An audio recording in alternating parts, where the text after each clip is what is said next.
말씀 제목이 주님의 신부로 단장하자라는 제목입니다. 지난 주일 말씀에 예수를 깊이 생각하자.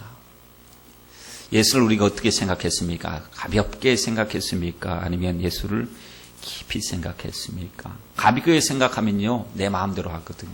왜냐하면 예수 교회에 와서 생각되는 분이 예수고, 일상생활 속에서는 예수가 아니라 내가 중요하니까 내 생각, 내 자존심, 내 환경, 처지, 그게 매여서 삽니다.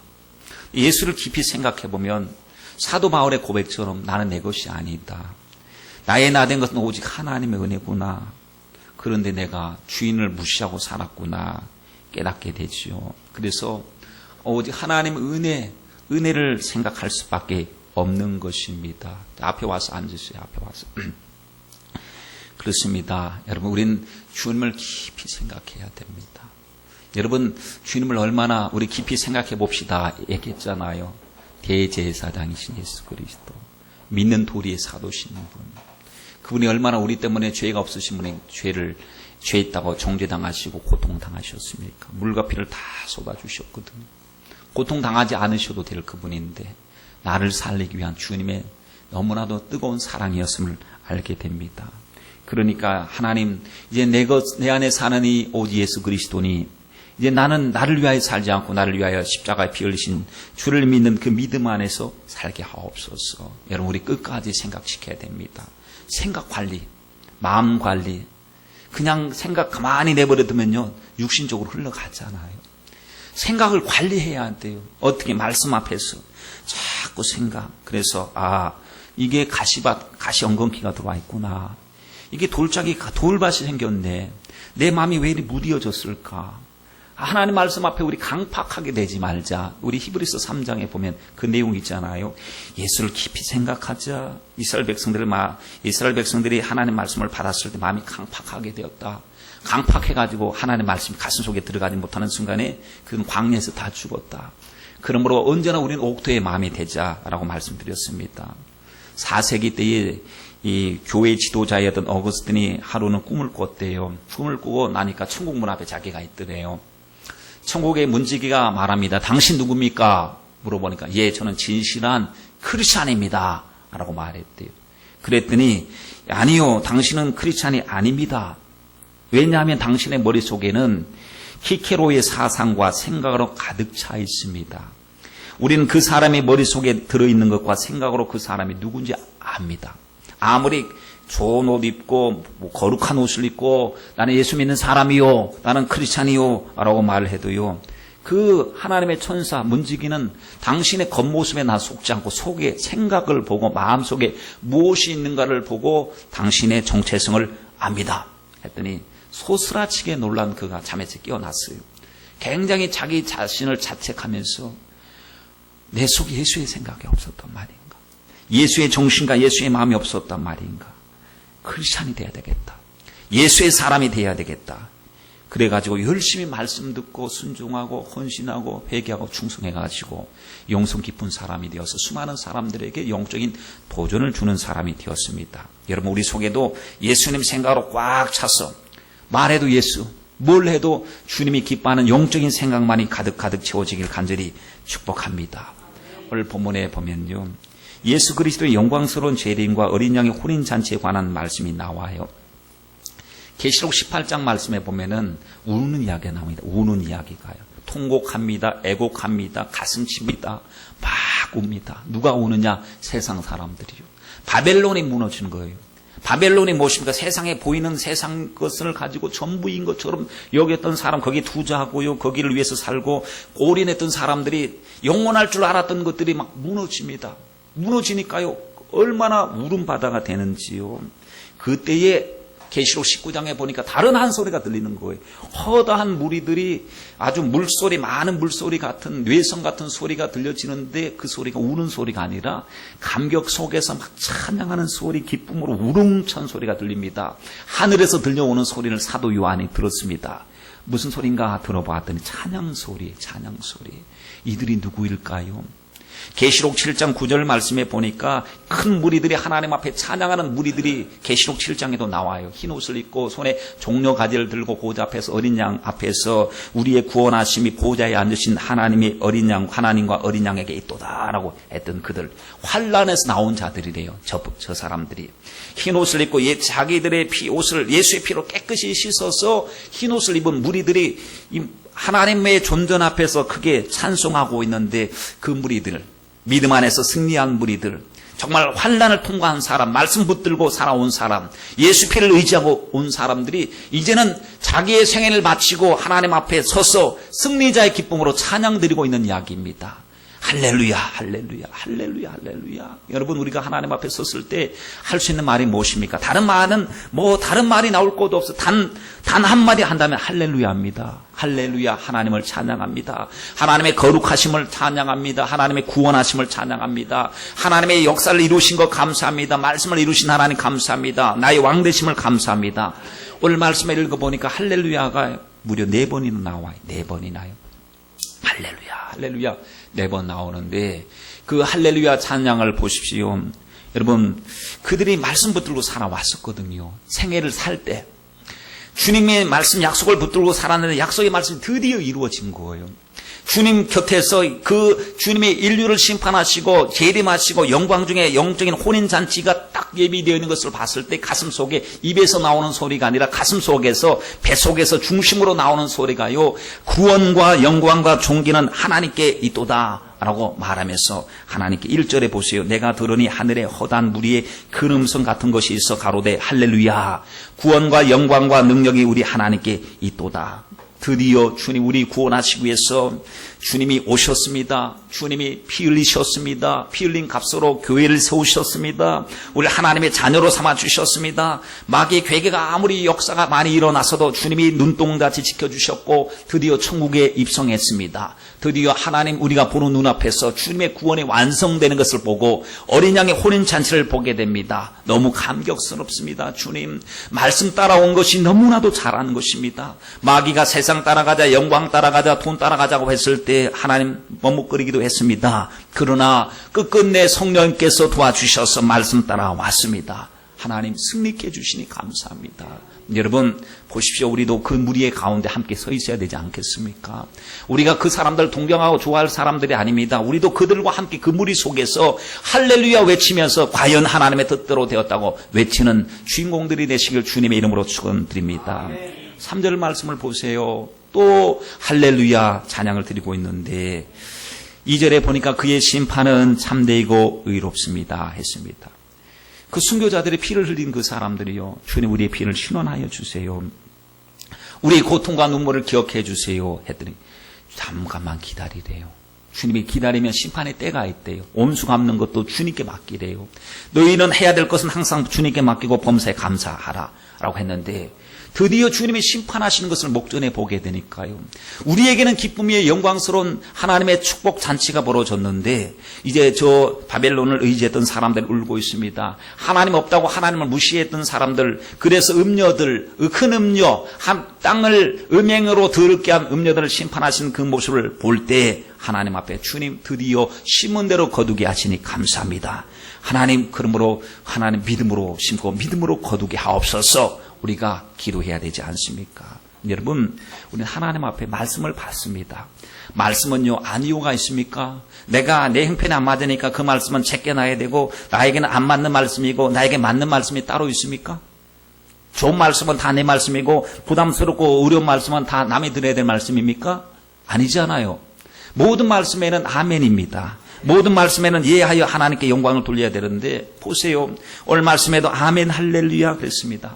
할렐루야, 세 번째 할렐루야 중에 아멘 할렐루야. 아멘이 무슨 말씀입니까? 말씀을 받을 때 네 맞습니다. 받아들입니다. 순종하겠습니다. 그렇게 따라 살겠습니다. 믿음으로 고백했습니다. 그런데 고백한 대로 고백의 열매가 나타나는 거예요. 우리 입술로 주를 존경할 때가 많습니다. 말씀 들을 때요 아멘 할 때 많잖아요. 그런데 아멘으로 못 살잖아요. 아멘 했으면 아멘의 열매를 맺고 아멘 가운데 살고 아멘을 이루는 삶을 살아야 되는데 우리가 아멘을 이루지 못할 때가 얼마나 많습니까? 그러나 하나님은 아멘이십니다. 예수님은 아멘이십니다. 아멘이시오 참된 증인이십니다. 왜? 말씀하신 대로 그대로 이루시니까 예수님은 아멘이시거든요. 그러면 우리들도 주님 충성스럽고 확실한 증인이신 주님 앞에서 우리도 아멘 할렐루야 감사합니다. 아멘 하게 하시니 감사합니다. 이 고백이 저와 여러분에게 있길 바랍니다. 6절 말씀에 보니까 5절 6절 말씀에 보니까 또 할렐루야 전능하신 하나님이 저 통치하신다라고 하나님 앞에 찬양 드리고 있는데 이런 찬양이 끝나고 나니까 7절에 보면 이어지죠. 어린 양의 혼인 기약이 이르렀고 그 아내가 예비되었다. 혼인 기약이 있었대요. 근데 지금 이제 막 결혼식이 진행되려고 하는 바로 그때 아내가 예비되고 있습니다. 여러분 주님과 우리와의 관계는 무슨 관계입니까? 목자와 양의 관계 너무 감사하죠. 아들과 아버지와의 관계 너무 믿음직스럽죠. 왕과 그 신하의 관계 주인과 종의 관계 많은 관계가 있습니다. 그중에 최고의 관계가 무슨 관계인지 아십니까? 신랑과 신부의 관계입니다. 신랑과 신부의 관계는 하나가 되는 관계예요. 영원히 함께 동락하고 한 몸을 이루는 관계이지요. 근데 주님과 우리와의 관계는 이와 같이 신랑과 신부의 관계라고 설명하는 말씀이 적지 않게 나오잖아요. 고린도후서 11장 2절에 보니까 바울은 이렇게 말했습니다. 내가 하나님의 열심으로 너희를 위하여 열심을 낸대요. 무슨 열심을 내느냐 봤더니 내가 너희를 정결한 처녀로 예수님께 남편인 예수님께 중매하기 위해서 우리가 처녀고 우리가 신부인데 신랑 대신 예수님께 중매해갖고 한 부부가 만들기 위해서 열심 낸다라고 말했습니다. 에베소서 5장 31절로 32절 말씀에 보면 사람 남녀 간의 그 부부의 관계를 설명을 하면서 사람의 부모를 떠나 그 아내와 합하여 그 둘이 한 육체가 될지니라 이 남편과 아내의 관계를 설명하면서 비밀을 말하는 거예요. 비밀은 무슨 비밀? 영적인 비밀이 바로 이와 같은 관계가 바로 그리스도와 교회에 대하여 말한다. 예수님의 신랑이시고 교회는 신부요. 예수님의 신랑이시여 성도는 신부란 사실을 우리에게 밝히 말하고 있습니다.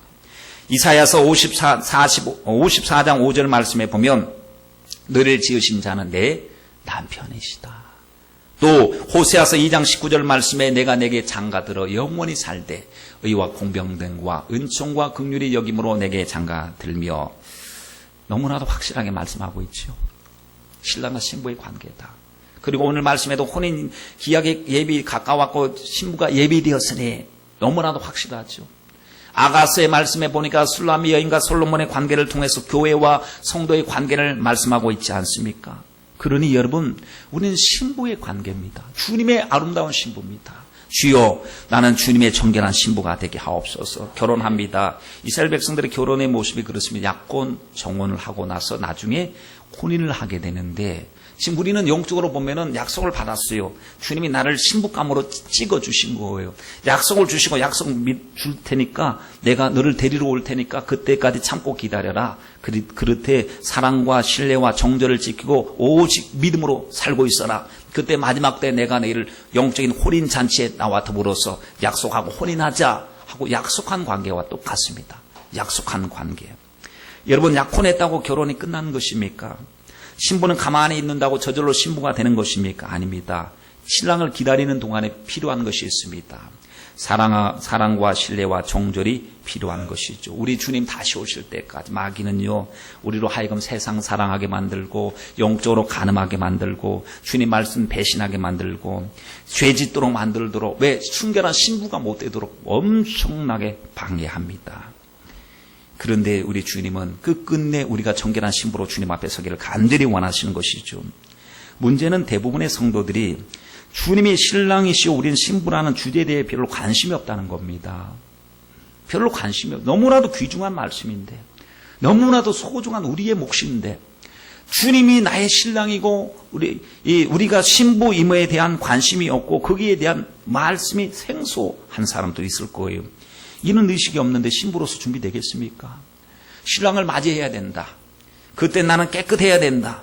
주님께 다른 거 드릴 것이 없다. 오직 믿음과 사랑과 정결함만 주님 앞에 드려야 된다. 라고 생각해야 신부의 자격을 갖춘 성도가 되기 위해서 몸부림치고 죄악 가운데서 자기를 구분하려고 할 텐데, 내가 신부요 주님 앞에 세워질 그 당사자라고 하는 의식이 없는데 어찌 신부로서 설 수가 있겠습니까?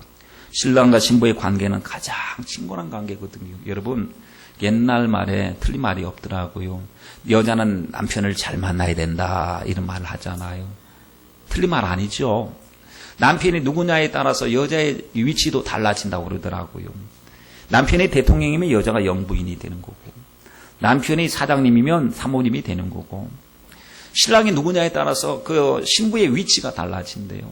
근데 우리 신랑은 어떠세요? 너무나도 존귀한 위치, 영광스러운 위치, 너무나도 찬란한 모든 것을 다스리시는 전능하신 만물의 주관자요, 우리를 사랑하신 분, 말씀으로 창조하신 분이 우리 신랑이시라고 하면, 우리도 그 신랑에 맞게 주님 신랑인 우리 보기에 부끄럽지 않도록 그 격을 맞추고 주님 사랑하는 분량을 가지고 하나님 앞에 세워져 가야 되지 않겠습니까? 무조건 난 주님의 신부야 했는데 신부의 모습이 전혀 아니고요, 누추한 모습이요, 신랑이 보기에 정말 자랑스럽게 내놓을 수 없는, 부끄러워할 수밖에 없는 그 신부로서 살아가고 있다면, 신랑이 봤을 때 내가 너를 신부감으로 삼았는데도 변화되지 않는 모습을 봤을 때 얼마나 답답해 하시겠습니까?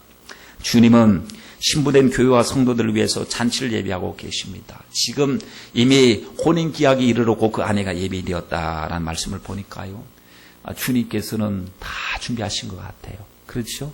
때만 기다리고 계신 것 같아요. 내가 처소를 예비하러 가면, 처소가 예비되면 다시 너에게로 와서 너희를 나 있는 곳으로 데려가리라 주님 말씀하셨는데, 우리가 주님 언제 우리를 불러 가실런지, 언제 주님께서 이 역사를 심판하실런지 아는 이가 없어요.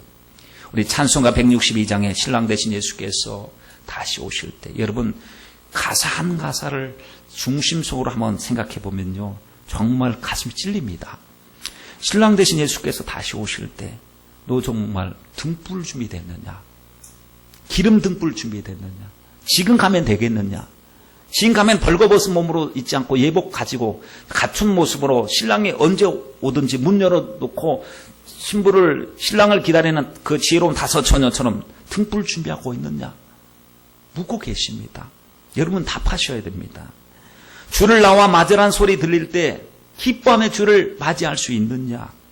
항상 깨어 기도하며 거룩한 기름 준비하지 않고는 주님을 못 만난다. 기름 떨어진 줄 모르고 있구나. 기름을 채워라.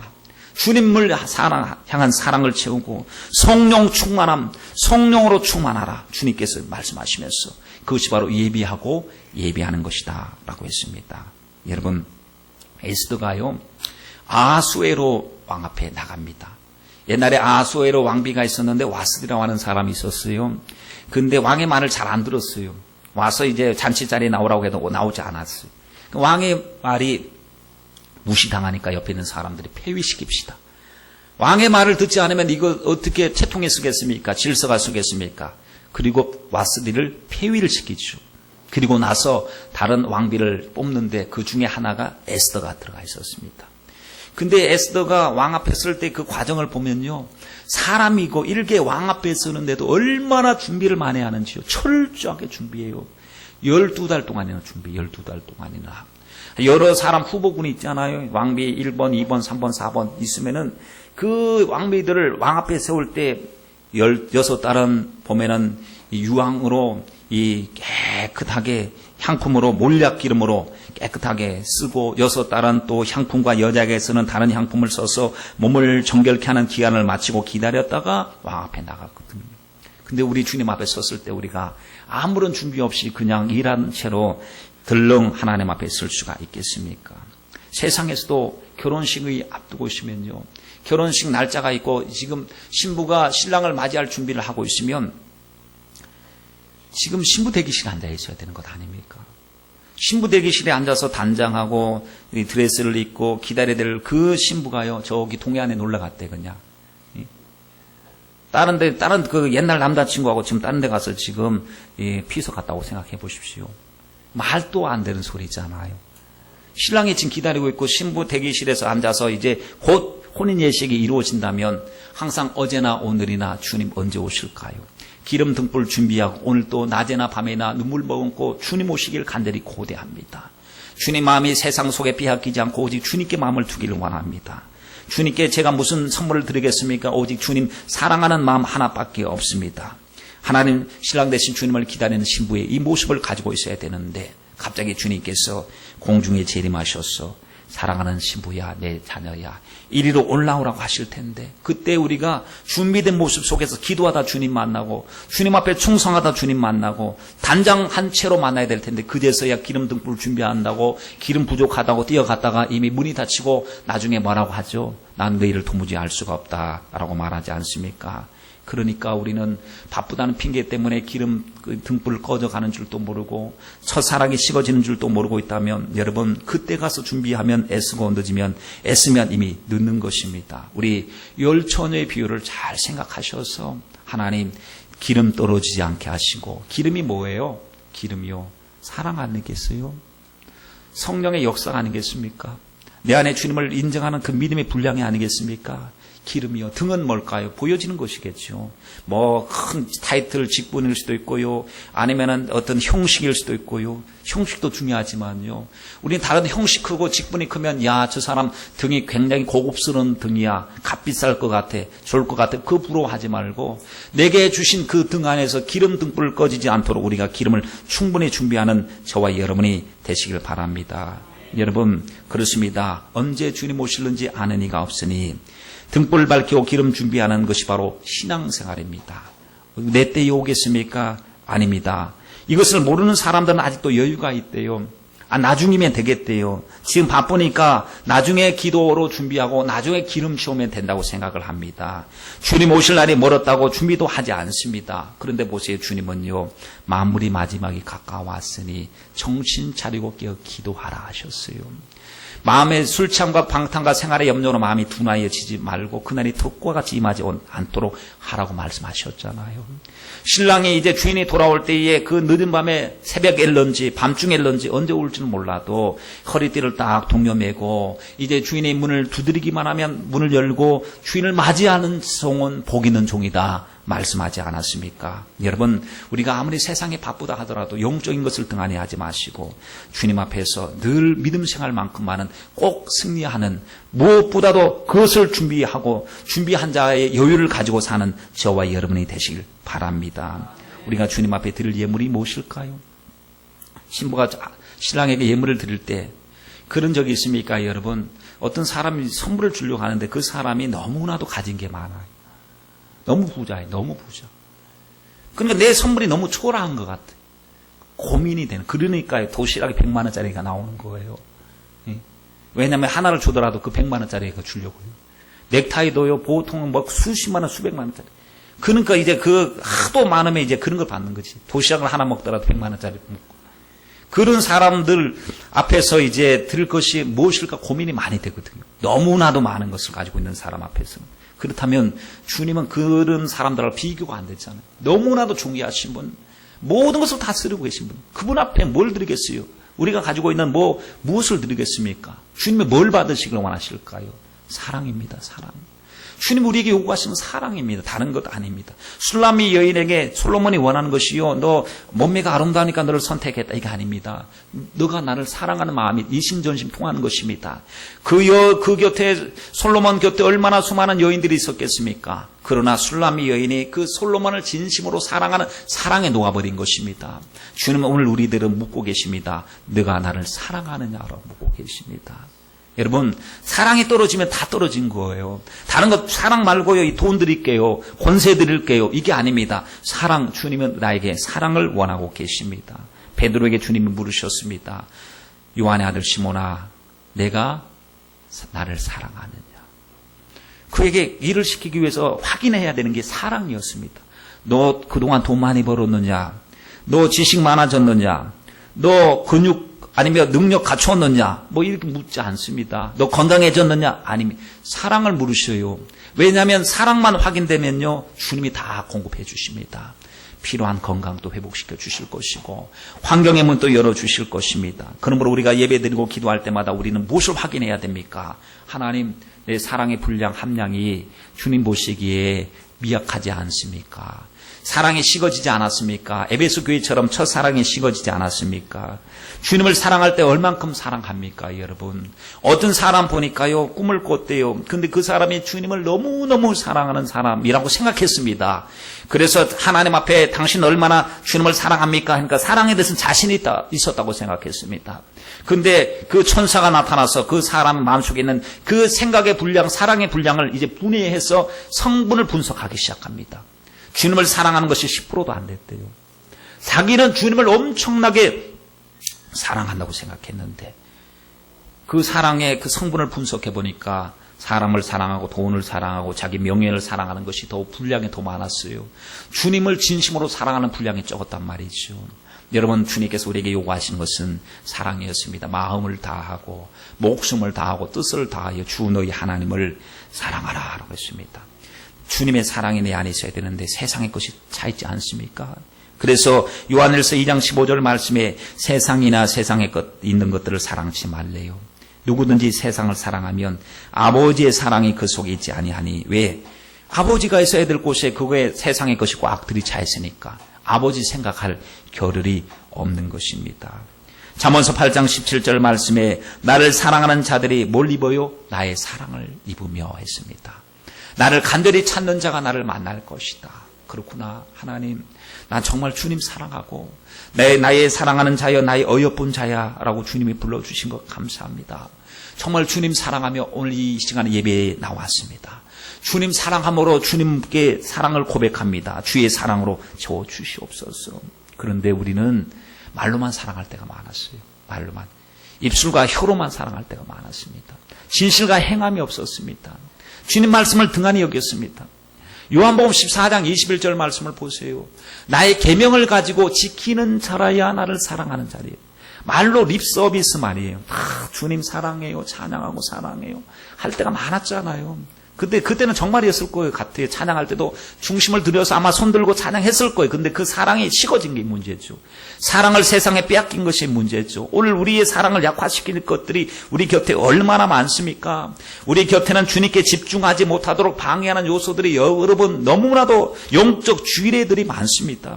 눈에 보이는 것을 따라가느라고 주님에 대한 열정이 세상 쪽인 것에 빼앗길 때가 얼마나 많았습니까? 옛날엔 안 그랬죠. 그러나 세상에 매여서 살다 보니까 주님 사랑하는 마음은 점점 사라지고 나의 마음은 강팍해지고 기도 생활에 실패하게 되죠. 그러다 보니까 과거에는 작은 말씀을 들어도 눈물이 나오고 통에 자복하고 찬란한 영광에 비칠 때마다 작은 것만 드러나도 주님 앞에 이거 큰 아버지 회개거립니다. 주님 용서하여 주시옵소서 하나님 앞에 회개했건만 이제는 회개도 잘 되지 않는다면요. 그만큼 주님과의 사랑의 관계가 무뎌질 때는 무뎌졌다고 생각하셔야 됩니다. 세상의 화려함만 바라보다가 십자가 등지고 살고 있지 않습니까? 세상의 것에 심취한 성도들을 하나님의 주실 영광이 희미해져 있습니다. 분명히 나그네와 행인 같은 자세로 살라고 했는데 이 땅에서 천년만년 살 것처럼 우리가 생각하고 있지 않습니까? 나그네와 행인은 항상 떠날 준비를 하고 주님 부르시면 부르심에 복종하고 살아가야 되는데 말이죠. 여러분 막달라 마리아 우리 예수님 정말 사랑한 여인으로 생각되어집니다. 또 사랑의 제자 하면 요한 또 생각이 납니다. 우리 주님 베드로에게 요한의 아들 시몬아 내가 나를 사랑하느냐 물으셨듯이 주님을 맞이할 수 있는 가장 복된 마음이요 주님 사랑하는 마음입니다. 주님의 영이 거룩한 성령을 심령에 담을 수 있는 마음 또한 주님을 사랑하는 마음입니다. 이 마음 없이는요 주님 맞이할 수가 없습니다. 우리 찬양도 있잖아요. 손에 있는 부기보다 주를 더 사랑하느냐. 손에 있는 부기보다 주를 더 사랑하느냐. 여기에 걸려 넘어가는 사람 한둘입니까 여러분. 부기가 좋다고 예수님 내팽개치고 세상으로 달려가는 그 어리석은 자들이 얼마나 많습니까. 이슬 같은 목숨보다 주를 더 사랑하느냐 우리에게 묻고 있습니다. 그러면서 뭐라고 그러죠? 사랑의 빛이 잃어가면 주님 만날 수 없대요. 사랑의 빛이 잃어가면 주님 만날 수 없고 헛된 영화 바라보면 사랑할 수도 없고 잠시 머물 이 세상은 헛된 것들 뿐이니 주를 사랑하는 마음 금보다도 귀하다라고 했습니다. 여러분 이 마음 없이는요 성령 충만 받을 수 없고 이 마음 없이는 옥토의 마음이 될 수가 없습니다. 단지 박토 광야 같은 마음일 뿐일 것입니다. 주님께 드릴 예물 사랑의 예물입니다. 사랑을 회복하십시다. 에베소 교회에게 너 사랑 어디 갔느냐. 너 첫사랑 구울 때 나를 위해 살겠다고 했을 때 오직 예수만 위해서 사랑하겠다고, 나를 위해서 살겠다고 했던 그 눈물의 결단이 어디 갔느냐 물으실 때, 주여 너무 멀리 와 있었습니다. 주여 회개하고 주님께로 돌아갑니다. 사랑을 부어주시옵소서. 기도하는 저와 여러분이 되시길 간절히 부탁드립니다. 두 번째 주님께 드릴 신부 예물은요, 정결이에요. 순결. 신부들이 세마포 옷을 입잖아요. 거기 뭐죠? 드레스, 흰색 드레스. 흰색은 순결을 의미한다고 그러죠. 순결을. 신랑께 드릴 최고의 선물은 순결입니다. 근데 우리가 순결합니까? 순결하지가 않아요. 너무나도 죄악의 모든 세상의 것으로 꽉 들이차서 과거의 죄 가운데 살던 사람이에요. 근데 우리가 순결하지 못한 우리를 순결할 수 있는 은혜를 주신 너무 감사하죠. 예수의 피입니다. 예수의 피로 회개하고 예수의 피로 씻을 때 우리는 모든 죄에서 도말시켜 주시고 자유케 해주시니 얼마나 감사합니까? 여러분, 회개하라, 순결하라는 얘기입니다. 돌이키란 얘기입니다. 회개의 소리요, 사랑의 소리입니다. 축복의 소리입니다. 주님의 사랑의 외침입니다. 예수 피 믿고 회개해라. 예수의 피에 젖어서 오직 예수의 피에 옷을 깨끗이 씻은 그 큰 무리들처럼 그들이 옷을 입고 나오는데 어린 양의 피로서 그 옷을 씻어 희게 하였더라. 얼마나 순결하겠습니까? 예수 피에 능력이 있습니다. 여러분, 믿으시면 아멘 하십시다. 예수 피에 능력이 있어요. 우리 조용기 목사님이 꿈을 꿨잖아요. 꿈인가 환상인가 했는데 옛날에 말씀을 들어보니까요, 갑자기 그 목사님 지옥으로 떨어지는, 지옥으로 막 그 밑으로 막 구렁텅이로 확 떨어지는, 얼마나 떨어지는 속도가 심한지. 이야, 이거 큰일 났구나. 지옥으로 떨어지게 돼. 그런데 갑자기 생각이 머릿속에 딱 뭐가 떠오르냐면 예수의 피. 예수의 피로 딱 했더니요, 떨어지는 게 딱 멈춰버려요. 그리고 예수의 피로 했더니 점점점 위로 올라가더래요. 점점점 위로. 여러분, 우리 김만수 목사님 간증을 들어보아도 주님을 만나가지고 자기 모습이 너무나도 악마 같은 모습을 보는 순간에 아무리 땡겨도 벗겨지지 않고 씻겨지지 않는 그 과거의 악한 그 습성들이 있어서 죄악들이 꽉 들이쳐 가면을 쓴 것처럼 벗겨지지도 않고 예수의 피로 벗기니까 한꺼풀 벗겨지고 예수의 피로 벗기니까 한꺼풀 벗겨져서 하나님 앞에 참된 자녀의 모습을 회복하였다 간증했습니다. 그렇습니다.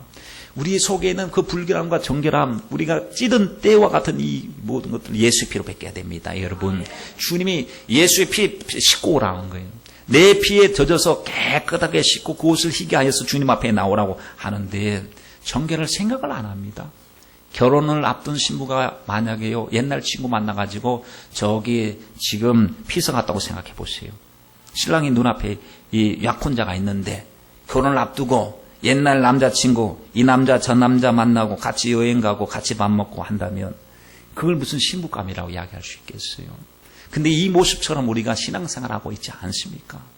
주님이 우리에게 정결한 신부가 되어라. 죄를 멀리해라. 악한 것은 생각지도 말아라. 주님 단장해라. 나를 만날 때 내가 격이 너무 높은 사람이, 너무 높은 존재거든. 만왕의 왕이고 만주의 주니까 거기에 걸맞도록 정말 순결해야 되고 거룩해라. 내가 거룩하니 너희도 거룩하라. 주님께서 이렇게 말씀하고 계신데도 그날에 가보면 알 것 아닙니까? 주님 앞에 주님이 얼마나 거룩하신 분이신지. 그래서 우리에게 요구하시는 것이 다른 것이 아니었습니다. 이미 거룩할 수 있는 조건을 주셔서 예수의 피로서 날마다 죄를 씻고 회개하고 거룩해라. 왜냐? 그래야 주님을 상대할 수 있고 신부의 자격이 되니까 거룩함을 주님께서 요구하고 계시는데 우리가 그것을 등한히해서 되겠습니까? 여러분, 우리 속에 있는 죄성을 관리해야 됩니다. 생각 관리도 해야 되지만요, 자꾸 넘어지는 죄의 연결고리를 찾아내고 끊어야 되고, 마귀로 정죄하지 못하게 해야 되고, 마귀가 참수하지 못하게 해야 되고, 그 죄를 짓도록 자꾸 역사는 귀신들의 역사를 쫓아내야 됩니다. 입술로만 회개할 것이 아니고 회개에 합당한 열매를 맺어야 됩니다. 요한일서 3장 18절 말씀에 자녀들아, 우리가 말과 혀로만 사랑하지 말고 오직 행함과 진실함으로 하자라고 말씀했습니다. 여러분, 말과 행함으로 우리가 주님 앞에서 말과 혀로만 사랑하지 말고 오직 행함과 진실함으로 하죠. 사람이 연애를 하면요, 티가 나요. 기서가 휘가 나왔냐? 사람이 연애하면 티가 나지. 무슨 티가 나죠? 얼굴이 화색이 돈대요. 그리고 막 싱글벙글한대요. 좋은 일이 생긴 거예요. 그리고 누군가를 자꾸 만나는 게 목격이 된대요. 누군가를 자꾸 만나고 포착이 되는, 길거리에서 누가 데이트했다. 포착이 되는 거예요. 자주 만날수록, 아무리 숨어 다닐수록 그 주위에 아는 사람이 많으면 가까이 지내네. 무슨 마음이 있나? 서로에게 좋은 마음이 있나? 그런 생각 들고요. 자꾸 만나는 횟수가 많아져. 만나는 횟수. 우리 주님 사랑하면 우리 주님과 만나는 횟수가 많아지고요. 그리고 속삭이고 둘이만 있길 좋아한대. 자꾸 보면 은밀한 곳에 가가지고 말이죠. 둘만 방해받지 않으려고 합니다. 골방에서, 예배당에서 하나님 앞에 주님을 만납니다. 그리고 시간 계산을 안 한대. 맨날 보니까 그냥 맨날 만나 있는. 밤새도록 헤어지고 나서도 또 전화하고 말이죠. 목소리 듣고 싶다고. 아까 봤는데 또 보고 싶고. 그리고 보면 이벤트를 준비한대. 이벤트를. 그 사랑하는 사람을 위해서 무슨 100일 이벤트, 무슨 200일 이벤트 하면서 그 남자아이들이 말이죠. 그 돈을, 그때를 위해서 돈을 모아가지고 막 선물을 하는데 이벤트 하면서 돈 아깝다. 이렇게 생각하면 사랑하는 사람은 아닌 거예요.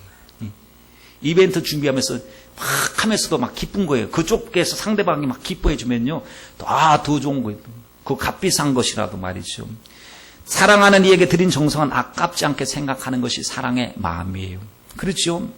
세상에서 한 남자가 한 여자를 사랑하는 마음도 이렇게 애절하고 아주 깊은데 우리가 주님 사랑하는 마음은 이에 비해서 어떨까요?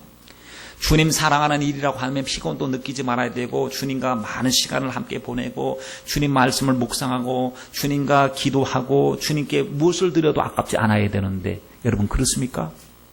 이 세상 어떤 것보다도 주님과 함께하는 그때가 가장 복됩니까? 내 기도하는 시간이 가장 복되다고 지금 여러분 고백되어지고 하나님 하루 일과 중에 제 모든 수고하고 무거운 짐을 내려놓는 시간 기도의 시간입니다. 기도의 시간에 나와서 하나님 앞에 기도할 때 하나님의 위로의 음성을 듣게 하시고 승리케 하옵소서. 이 시간이 있어야 합니다. 이 시간이 있어야 우리 승리합니다. C.S. 루이스의 글에 보면요. 자세히 한번 들어보세요. 교회는 그리스도께서 너무나 사랑하셔서 그 안에 흠이나 주름 잡히는 것을 용납하지 않는 그리스도의 신부이다. 이 유추가 강조하는 진리는 사랑은 그 속성상 사랑하는 사람이 온전하기를 바란다는 사실이다. 사랑하면요, 내 상대방이 온전한 걸 원하는 거예요. 다른 남자에게 한눈 팔지 말고 나한테만 시선을 돌리기를 원하는 거예요. 사랑하면 독점하기를 원하는 거예요. 거룩하기를 원하는 주님께서 우리를 사랑하니까 우상에게 눈 돌리지 말고 우리 주님께 또 집중하라고 주님께서 우리에게 너무나도 사랑하시기 때문에 원하는 거예요. 한 여인과 사랑에 빠질 때 우리는 그 여자가 얼마나 깨끗한지 지저분한지 또 아름다운지 불길한지에 대해 전혀 관심을 갖지 않는가? 사랑하는데도 지저분한지 관심이 있습니다. 그렇지 않아요? 그리고 하나님께서 우리를 사랑하신다면 지금 우리의 모습에 만족해야 합니다. 나 변화되기 싫어요. 그냥 이 정도로 만족하시고 나 이 정도까지밖에 못하니까 알아서 하세요. 이래야 됩니까? 아니에요. 하나님께서 우리를 사랑하신다면 지금 우리의 모습에 만족해야 한다고 요구하는 것은 하나님께서 더 이상 하나님이시기를 포기하도록 요구하는 거예요. 하나님께서는 거룩하신 분이시기 때문에 우리의 인격에 흠이 없으면 그의 흠이 있으면 그의 사랑은 방해받고 위축될 수밖에 없기 때문에 그래서 주님이 우리에게 사랑의 대상으로 불러주시고 내가 거룩하니 너희도 거룩할지어다 라고 말했습니다. 여러분 아마 부모 되신 여러분 아마 이런 생각 가지고 계실 거예요. 세상 아이들이 다 타락해도 내 자식만은 타락해서는 안 된다. 내 자식, 내 남편, 내 아내만은 거룩하고 나만 봐야 된다. 세상에 많은 아이들을 죄를 줘도요, 내 자식은 안 그러겠지. 기대하고 싶은 것이 부모님의 인지상정입니다. 여러분 그렇습니다. 왜냐하면 나는 내 소유, 내 자식, 나와 관계된 것을 너무나도 사랑하고 소중히 여기니까 세상에 빠지지 않기를 간절히 원하는 마음이 있습니다. 우리 주님 앞에 섰을 때 우리는 의의 세마포, 주님 앞에 신부의 정복을 입고 하나님 앞에 서야 될 텐데 8절 말씀에 보니까 깨끗한 세마포를 입게 하셨다 했습니다. 아까 말한 그 어린 양의 피로서 깨끗이 씻어 옷을 희게 한 자들이다. 세마포가 하얗게 됐는데 그게 예수의 피로 씻어서 깨끗하게 되었다고 7장에 말씀을 했었지요. 오늘 말씀에 보니까 옳은 행실이다 그랬습니다. 이 세마포는 성도들의 옳은 행실이요. 우리가 예수님 빼놓고 옳은 행실 아닙니다. 주님 말씀 받고 나서 그 다음에 말씀에 대한 순종으로 옳은 행실을 말하고 있는 거예요.